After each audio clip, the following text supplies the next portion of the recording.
Sekalipun keislaman Islam Watu Telu mengklaim ajarannya bersumber pada 3 otoritas, yaitu Al-Quran, Hadis, dan Ijma, bicara doktrin rukun Islam justru terlihat perbedaan implementasi antara Islam Watu Telu dan Islam pada umumnya. Lantas, bagaimana ajaran Islam Watu Telu yang dianut sebagian masyarakat Lombok bisa ada? Sebelum lanjut ke pembahasannya, ada baiknya tekan dulu tombol subscribe di bawah video ini, nyalakan juga lonceng notifikasinya untuk mendapatkan pembahasan menarik lainnya dari kami. Berikut sejarah asal-usul dan ajaran Islam Watu Telu.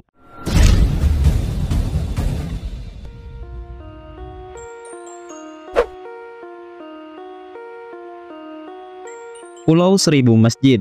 Demikianlah nama yang disematkan pada Pulau Lombok, Nusa Tenggara Barat. Sudah tentu frasa itu hanyalah metafora.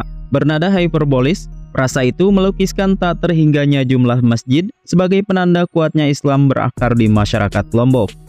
Seperti diketahui, secara geografis, NTB terdiri dari 2 pulau besar, yakni Pulau Lombok dan Pulau Sumbawa. Total luas NTB 20.153,15 km persegi. Sedangkan khusus Pulau Lombok, luas wilayahnya hanya sepertiga, yaitu 5.435 km persegi. Menurut data BPS 2016, seluruh provinsi NTB, jumlah pemeluk Islam mencapai 96,78%. Khusus Pulau Lombok, tercatat Lombok Barat berjumlah 94,33%, Lombok Timur 99,92%, dan Lombok Tengah 99,65%. Maka janganlah heran ketika kalian berkunjung ke Pulau Lombok akan melihat ribuan masjid. BPS 2017 mencatat total jumlah masjid di Provinsi NTB sebanyak 5.224. Terbanyak berada di Kabupaten Lombok Timur berjumlah 1.341 masjid, Kabupaten Lombok Tengah 1.227 masjid, dan Kabupaten Lombok Barat 610 masjid. Angka ini sangat melonjak tajam sekiranya musola dan langgar juga dihitung. Dari hitungan tersebut, bisa dipastikan tiap kampung di pulau ini memiliki masjid. Bahkan ukuran masjid-masjid itu terbilang besar. Maka dari itu, wajar saja saat World Halal Travel Summit di Abu Dhabi 2016 menyematkan 12 penghargaan bagi Indonesia, 3 kategori disematkan bagi pulau di sisi sebelah timur Pulau Bali itu. Pertama, World Best Halal Beach Resort, Novotel Lombok Resort and Villas. Kedua, World Best Halal Honeymoon Destination, Sembulan Valley Region. Dan 3, World Best Halal Travel. Setahun sebelumnya pun begitu. World Halal Travel Summit 2015 menyematkan 2 penghargaan bagi Pulau Seribu Masjid ini, yaitu World Best Halal Honeymoon Destination dan World Best Halal Tourism Destination. Ada ratusan pulau-pulau kecil. Mudah dibayangkan, panorama alamnya sangat menarik. Jika Anda penikmat wisata laut, panorama pantai menawarkan pantai berpasir putih lembut hingga pantai berpasir pink dan romantis. Banyak spot menyelam jika ingin melihat kekayaan aneka rupa terumbu karang dan ikan-ikannya. Atau Anda ingin berselancar di atas gelombang pun tak sedikit spot pilihan. Kegiatan menyisir pulau-pulau kecil tak berpenghuni pun bisa menjadi alternatif pilihan jalan-jalan. Tentu tak hanya wisata laut dan pantai. Predikat World Best Halal Honeymoon Destination merujuk pada Desa Sembalun, jelas merupakan destinasi alam pegunungan. Berada di lembah Gunung Rinjani, Desa Sembalun berada di ketinggian 1156 mdpl.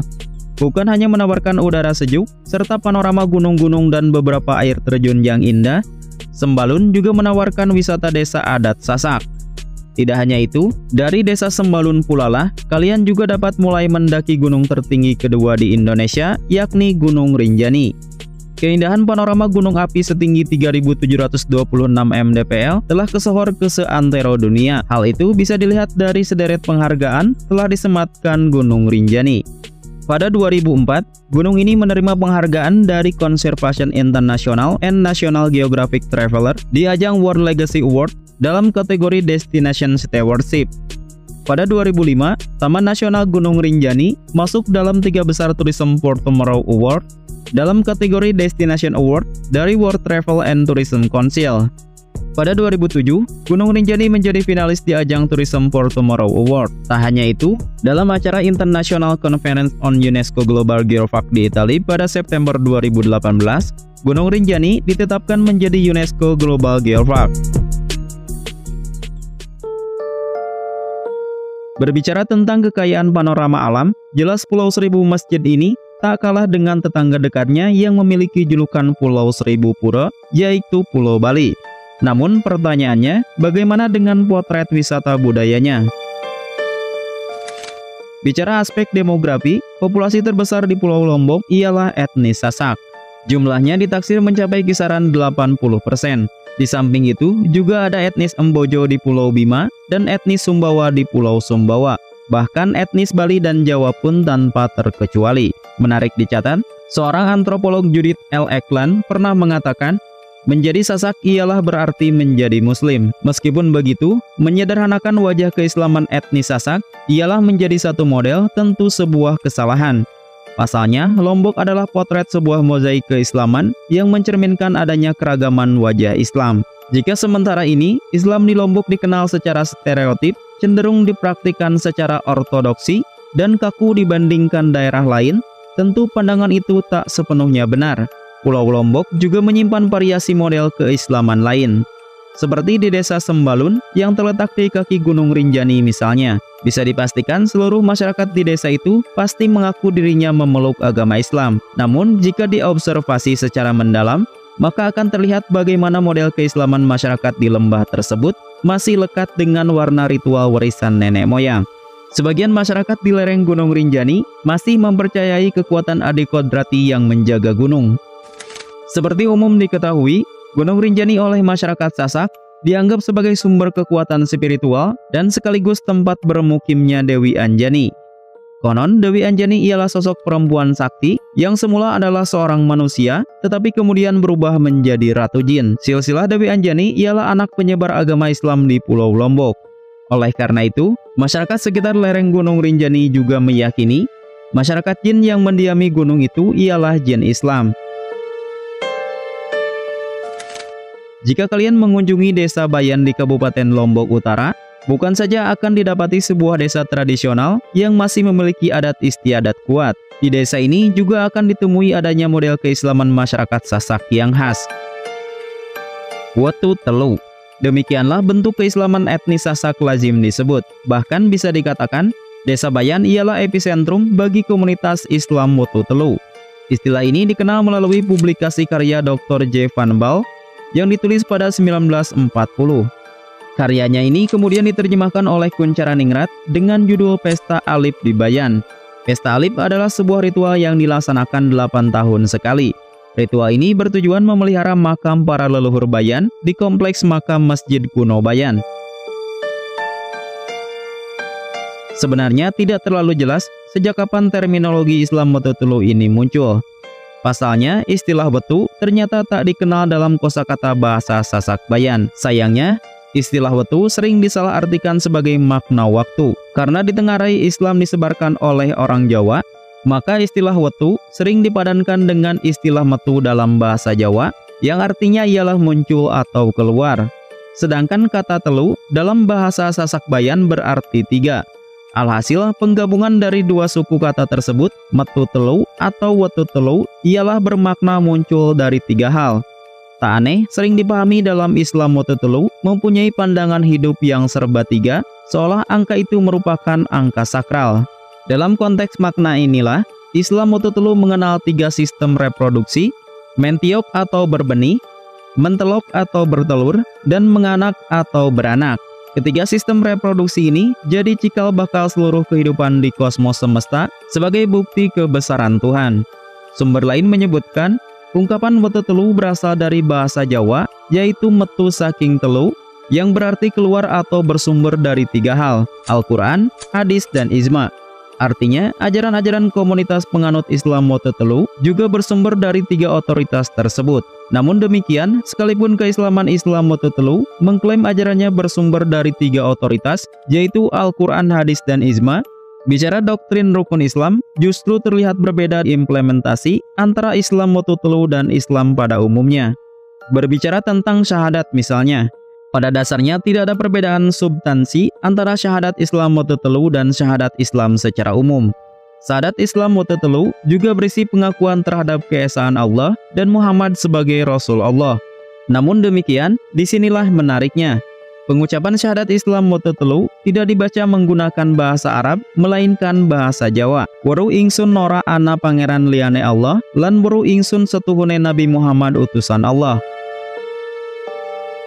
Terkait sholat, beberapa etnograf lokal memaparkan, dari sumber natif masyarakat Bayan sendiri telah terkonfirmasi mereka melakukan sholat sebanyak 5 waktu sehari, alias tidak berbeda daripada penganut Islam secara umum, yaitu sholat subuh, zuhur, asar, maghrib, dan isya. Namun sumber etnograf lokal lain juga mencatat penganut Islam moto telu hanya melakukan sholat pada 3 momen semata, yakni sholat Jumat, sholat jenazah, dan sholat 2 hari raya Idul Fitri dan Idul Adha.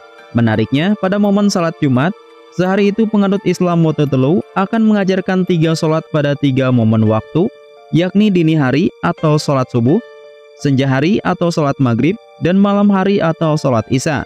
Perbedaan keislaman Islam moto telu pun tampak dalam ritual puasa.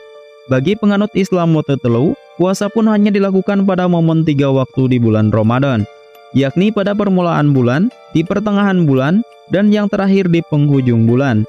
Dalam melaksanakan ibadah puasa, penganut ajaran Islam moto telu juga memiliki beberapa pantangan, antara lain tidak boleh melakukan pekerjaan, tidak boleh berbohong, dan tidak boleh keluar rumah.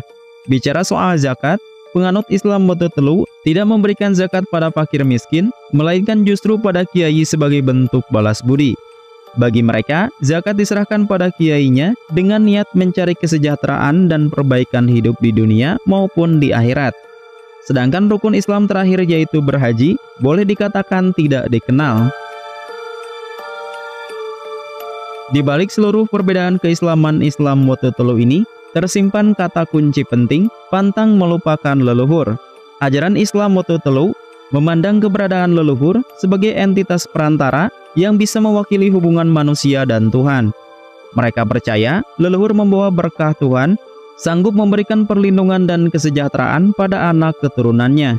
Sebagai perantara, keberadaan leluhur berfungsi mendekatkan hubungan anak keturunannya kepada Tuhan. Sebaliknya juga akan muncul sanksi jika anak keturunan mengabaikan keberadaan leluhur. Sanksi itu bersifat supranatural seperti kesialan, kesusahan hidup, dan hal lain semacam itu. Dalam bahasa Sasak Bayan, sanksi itu disebut sebagai kebendon, ketemuk, dan tulah manuh. Dalam kehidupan sehari-hari, memang terlihat masyarakat Islam moto telu kukuh berpegang tata aturan dan nilai-nilai tradisi. Oleh mereka, aturan itu disebut pemalik. Bagi pemeluk Islam moto telu, khususnya di desa Bayan, pemalik bukan sekedar dianggap sekumpulan larangan atau pantangan, melainkan juga norma dan aturan yang harus dipegang sekaligus diturunkan dari satu generasi ke generasi berikutnya.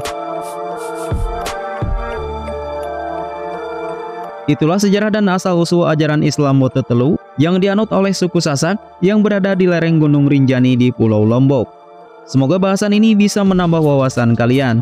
Like jika kalian suka dengan video seperti ini, tinggalkan pendapat kalian di kolom komentar. Jangan lupa subscribe dan nyalakan lonceng notifikasinya untuk mendapatkan pembahasan terbaru dari kami.